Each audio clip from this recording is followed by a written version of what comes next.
Hey there everybody, it's markcrilley. I'm back with another How to Draw video. This is number 25 in my ongoing series of fan art videos. I'm going to go ahead and run the names of previous popular characters that I've drawn in this series. Look at all those names. That is a lot of characters. But today we're doing a new one, and it's going to be, by popular demand, Midoriya Izuku, or Izuku Midoriya, depending on how you want to say it, from the manga and anime series My Hero Academia. And I've put this square here to give people an idea of the size. People always like to know the size that I'm working at. This is a square that is 3 inches on all sides. That is the same as just a little over 7.5 centimeters. Then I just put a line right down the middle. Let's not waste any time. Let's go ahead and draw the shape of his head. So you can see the chin is centered right here in the middle of the box and kind of comes to a little bit of an angle, although most of these features are quite curved, I noticed. And this whole upper section of the head will be concealed by hair, so there's no reason to get too hung up on that. It's really just a placeholder before we add the hair. Let's go ahead now and draw the eyes. Now, the first thing you want to notice about the eyes is how low they are on the head. They're below this center line, and the lower eyes are on a head, the more youthful a character appears. So you see that quite often in manga. And notice how rounded these eyes are, very cartoony.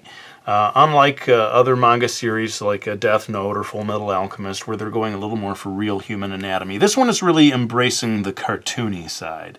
And you see a completely curved line almost all the way around the eye, except that it stops as it reaches the area of what would be the tear duct. You might see even a little hint of the rest of that line over here. But you see I've given these determined looking eyebrows. Of course he's going to have different facial expressions in different drawings, but for this purpose they are overlapping the eyes. And notice how oval these irises are. Not something you see all the time, especially in relation to the size of the eyes. Again, very cartoony. I'm going to add detail to that later on, but for now on, I'm so articulate. For now, let's go ahead and draw the nose and the mouth.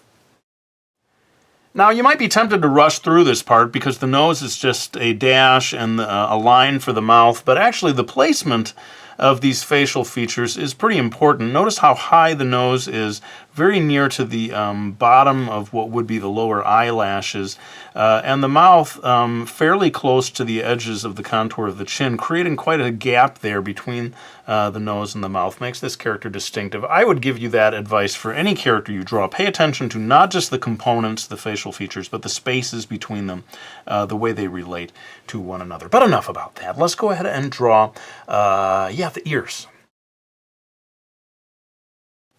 So for the ears, you want to notice the size of them, the height top to bottom, just a little bit taller than maybe the eyes themselves.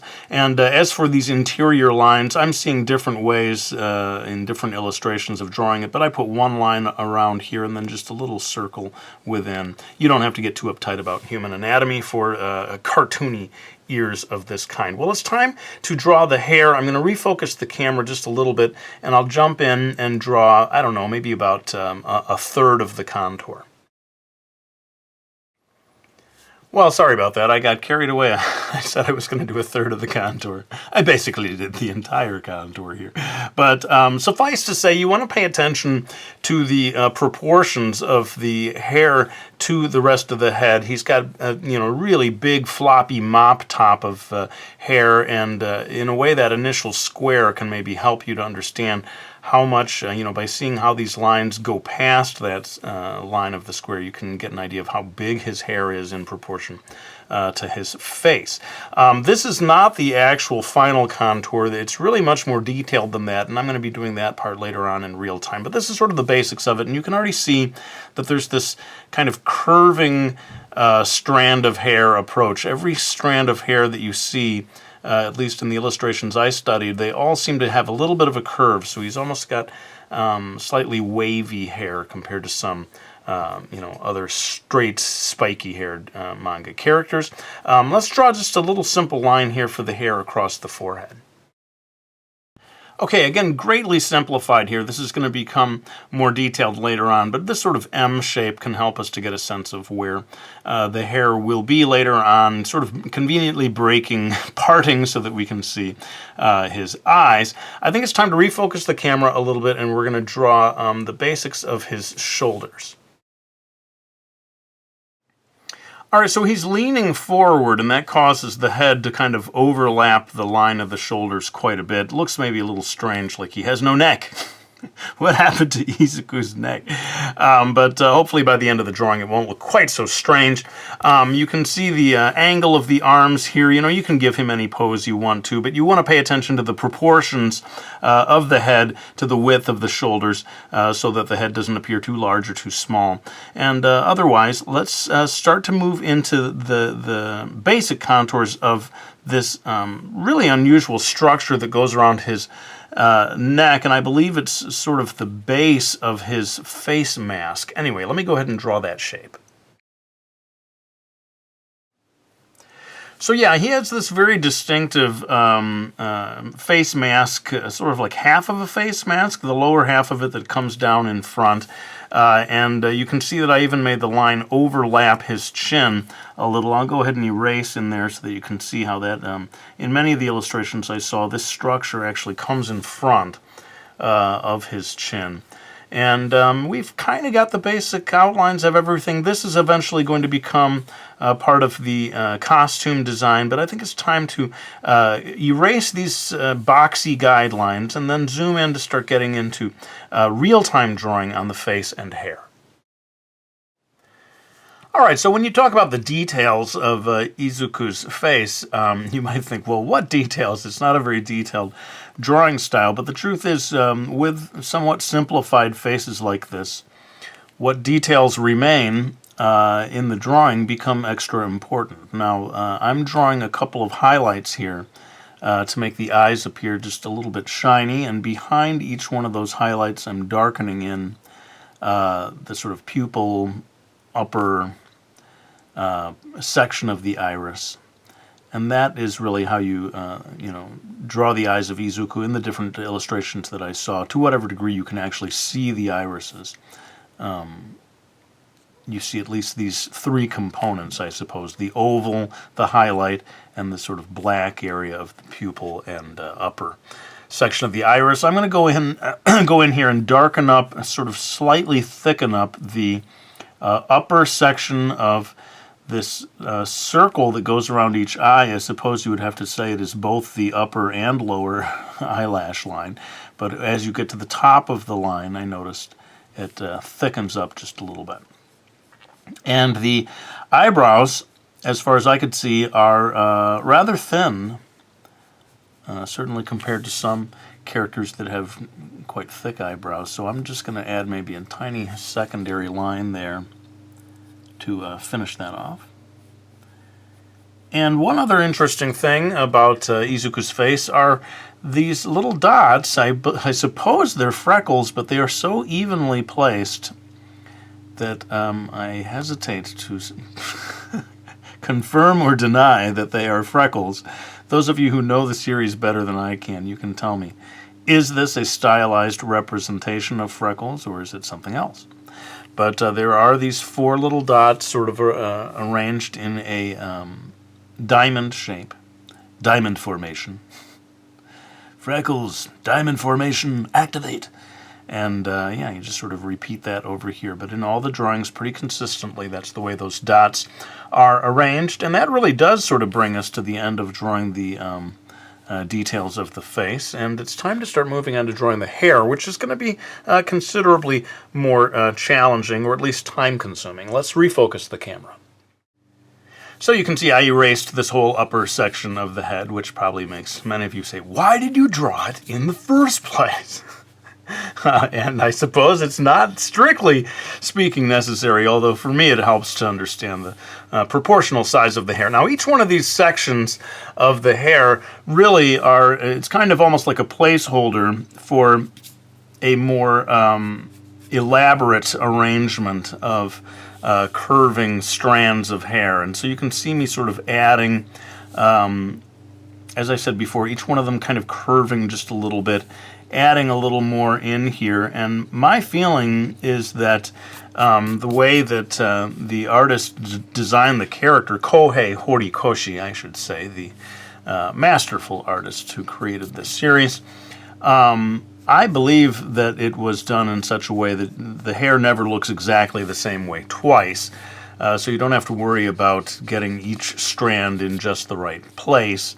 It's more just sort of an arrangement which tends to be around the same size each time, and I suppose has a similar level of detail each time, but otherwise you are free to draw these curving strands any way you want, and in a way it's fun actually to sort of be free to keep drawing it slightly different each time you draw the character. I've done a lot of characters like that over the years where I deliberately make the details a little haphazard so that it never looks exactly the same way any two times that you draw it. But I think you can see how I'm working on this contour, and I will continue to do that throughout the rest of the contour line. But let's move on down to this contour line across the forehead, and I think what I'll do is I'll sort of lighten this up a little so that you can see how that initial M-shaped line gives me the basis for separating it into several more strands going in a variety of directions. But if you use this sort of technique, you never end up with a whole bunch of hair going right in front of the eyes. I noticed that a lot of manga characters are designed this way, with this parting of the hair so that we don't obscure the character's eyes, which are, of course, very important in terms of displaying emotion. Not true of all characters, of course. Sometimes you see hair completely obscuring the eyes, and then they can't see where they're going. Now I'm going to go across here and begin to separate the top and bottom of the hair into two sections, and this bottom section will eventually be darkened in, almost jet black. And the hair, which is a kind of a dark green, maybe an emerald green, in most of the illustrations I saw, and indeed even for the animated version, does have this sort of green and black patterning, with most of the black shapes falling along the lower edge of the hair, sort of signifying that that part of the hair is in shadow. And maybe I'll just darken, just sort of quickly put in some shading to give you a sense of what it is that we're creating here. A darker shaded section. Now, that doesn't mean that you leave this whole area here blank, and different versions of the character will, to varying degrees, add little sort of loosely triangular shape or sort of flame-like shapes that really are just adding further detail to the hair. Again, I think it's kind of fun to be free to keep inventing this every time you do it. Not saying, oh boy, I have to draw it exactly the same way. You just sort of, you can be an artist about it and say, well, I feel like there ought to be more flames over here this time as I draw this character. And so again, if I sort of briefly shade this in, you can kind of begin to see the effect that you're going to get when this whole lower section goes darker. And it becomes a kind of bold, stylistic way of conveying floppy hair. I don't want to say messy, but that's sort of part of this character's personality, I think, is that the hair is not very carefully parted and so forth. And yeah, that kind of gives you the basic idea. I'm going to use some time-lapse to sort of tighten this up and maybe do a base level of shading throughout. And then we're going to move down and start working on the details of the costume. Alright, so there you have the basics of the hair, and of course toward the end of the video this will get much more refined, and there will be some shading in here at the top that will sort of symbolize the green section of the hair. But let's go ahead and refocus and draw these costume details. Now, one of the most challenging parts of the costume is drawing this sort of lower face mask thing. And I should say that in different illustrations, I saw at least 2 different versions of this, quite drastically different one from the other. I went for this one that looks to me a little bit like a sort of medieval armor, like of a knight in shining armor kind of mask. And because it's turned in space here, we're not going to see all of the details over on this side, but you can see that I've drawn a curving line here that separates. It's the sort of vertical division between the left and right. And if you've got this initial shape in place, interestingly, there is a dividing line here that comes down. It's not at the corner where that line changes direction. And then over here, I'm going to do 1, 2, 3, and 4 lines as I studied the details here that go across before this comes to a stop. And then let me go ahead and I'll continue this line down here, and then notice how this, to convey the structure, this line goes in the opposite direction. And then to me it's sort of interesting the irregularity here. There is sort of like a stair step kind of changing here from one to the other, where this square gets a little smaller here, and then unlike stairs, these two are exactly at the same level, but they are both a little smaller than this one before it. Getting a little nitpicky, but for those of you who are seriously into this series, you will want to pay attention to the details. And then over here, this I found kind of difficult to discern the shape of it, but it kind of comes up again, almost like a guard around the neck or something like that. But maybe it's just conveying this extra mass of material that's there, allowing him to pull this up and cover the whole lower section of his face. But I'll go ahead and in time-lapse do the extra line work over here. Now, true confessions, I got a little unsure about this detail that I went on about and consulted different illustrations. There are discrepancies between the illustrations as to whether this line lines up with that or not. I took it from the actual anime, like a still frame of the anime, where I saw they had gone to the trouble of separating those things. Anyway, enough about that. Let's go ahead and draw. There's 2 circles, like breathing holes, here on the top, and then because this is tilting away from us, I'm going to sort of turn them into ovals, but it should be more or less identical in terms of what's going on up here. And then again, this one kind of turning away from us, but we want to get those 2 dots there, and then almost, can't even see over here. But that forms this front structure. I'll go ahead and shade in here. This part appears to be made out of steel. And then over here you can see a kind of a long curving rectangular form. I'm going to draw a secondary line here. It's sort of like a shoulder covering. I hesitate to say shoulder pad because it really doesn't seem to be like a pad. It's not as thick as that. Almost more like a decorative thing. But it goes across here, and I'm sort of breaking the contour to make that thick edge of it. And then there's 2 little circles, almost like buttons, that hold that in place. And then this is the same thing over here. And this is going to be lighter in color. It's kind of white, really, whereas the rest of the costume is green. Of course, I'm doing this video in black and white. My apologies. Sometimes I can do full color this week. Just can't manage it, guys. But, color adds a whole nother level of difficulty to it. Some of you may be glad that I stayed away from it. Over here, I'm just putting in a little bit of a indication of the seam in the clothes. But here's where the costuming becomes interesting. There is a stripe, almost like a cross, the patterning that comes down here across his shoulder. And as it reaches maybe mid-bicep, we have a crossbar here that completes that pattern. Oh, I'm starting to see that it's out of the frame of the video. Hang on, I'm going to refocus. So yeah, you may want to make an effort to make this line sort of curve around to follow the form of his arm. A lot of times clothing details like this are an opportunity to convey that form. Instead of making it flat, you have it sort of curve, and then we have a sense of the mass of his arm there. And then lower down on his costuming is a couple of squares here. I'm just going to do sort of the top indication. Oh, I'm busting out the word indication again, guys. Doing a little indication of the top of this square that really does come a little further down on the costume.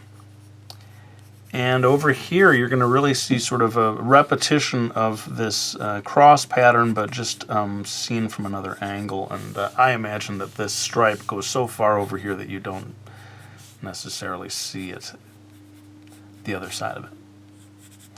And I think we can drop in some clothing folds. Speaking of which, maybe time to do another clothing folds and wrinkles video. What do you think? Anyone? Any takers for that? I haven't done one of those for quite some time, but it does help, certainly with costumes, to add a few lines to suggest wrinkling cloth. And that, my friends, brings us very close to the end of this video. What I'm going to do is refocus so we see the entire image. I'm going to go over all of the line work with a black Prismacolor, my trusty black Prismacolor. Let's go ahead and bring that out here. It's a black colored pencil. And do all that line work and maybe come back to talk just a little bit about shading before we wind this video down.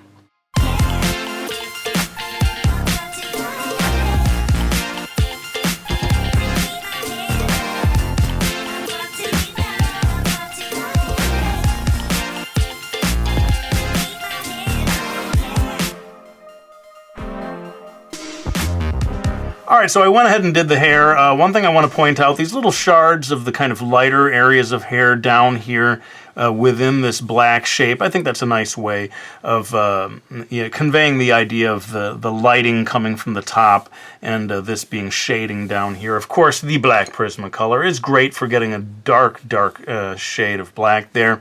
If you can get hold of a black colored pencil of any kind, that'll help. And when I'm shading the hair, I'm keeping, this upper section, I'm keeping the pencil very low to the page to sort of expose as much of the lead as possible so as to not have, too many lines in here. I'm trying to get just sort of a very smooth area of gray. And indeed, if you were using marker for this project, you could just get a shade of green and go straight across there. Well, I want to do a little bit of real-time drawing here as I begin working on shading in the clothing down here.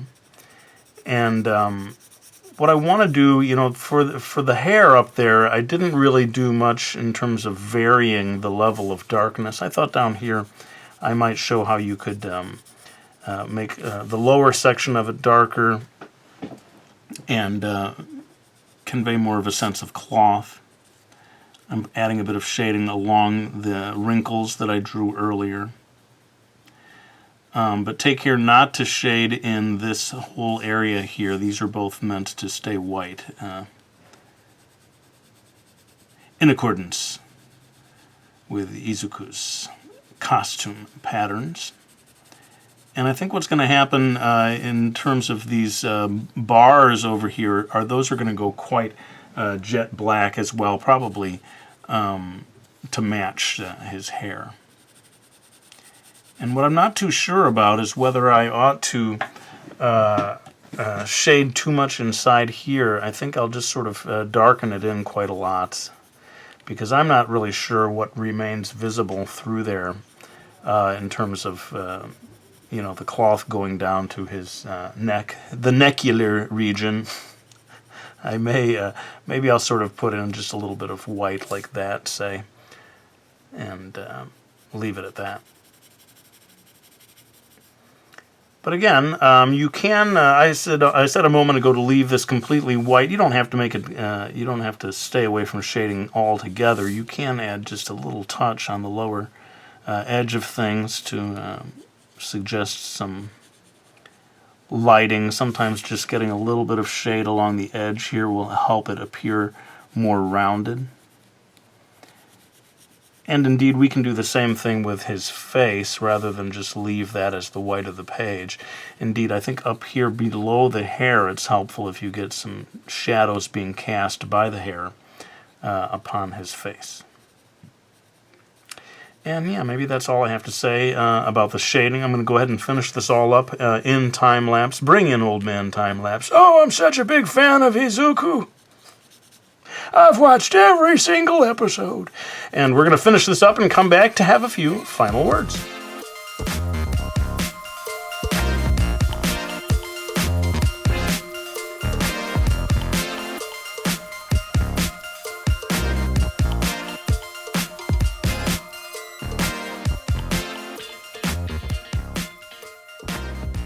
Alright, well, there's my video on drawing Midoriya Izuku. Let me know what you thought of it, and indeed, let me know if there are any other characters that you would like me to draw in upcoming videos. But for now, let me say thank you to anyone who has supported me by getting any of my books, like Brody's Ghost, my graphic novel series, and now, new off the presses, Dessiné des Manga, which is, of course, Mastering Manga 3 en français. Pardon my pronunciation, and Manga Art, my very latest book. I really cannot say thank you enough to those of you who have supported me by getting those books, but let's go ahead and lay down this pencil. I want to thank you all for watching this video. I really hope you liked it, and I'll be back with another one real soon.